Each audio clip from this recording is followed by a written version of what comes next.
it's historic in itself. The hangar that we're standing in was built between 1941 and 1942, and it has a very unique architecture that was developed before the war, used throughout the war, and you'll still see in old buildings everywhere. And I'm speaking of the wood lattice framing for the large open expanse of the hangar.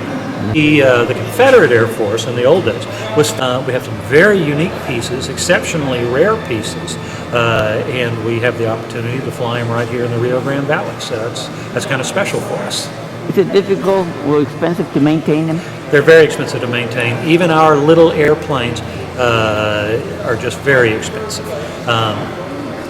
Simply put, airplanes are expensive to begin with, and secondly, the newest airplane we have in the museum is 75 years old, and so maintaining them is a labor of love. The airplane that I was flying earlier today, our Orion PT-22, we had the engine rebuilt about 4 or 5 years ago, and it'll last us many years, but $35,000, and fuel is $5 a gallon.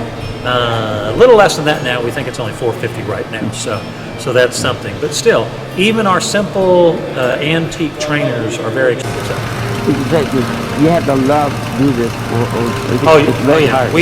My family has grown up doing it. A lot of our new volunteers from the Laguna Madre area in Brownsville have just fallen in love not only with the airplanes, but as you saw, we have a lot of transportation equipment as well.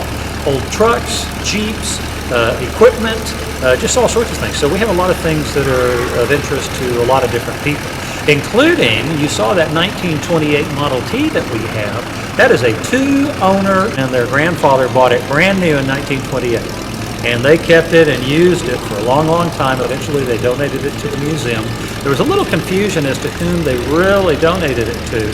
Once we got that straightened out, and it was indeed our museum, also able to educate school kids. We have a lot of school tours with mathematics and science and technology in general to instill an interest in them, whether it's in the airplanes or in the Jeeps and the antique cars and equipment.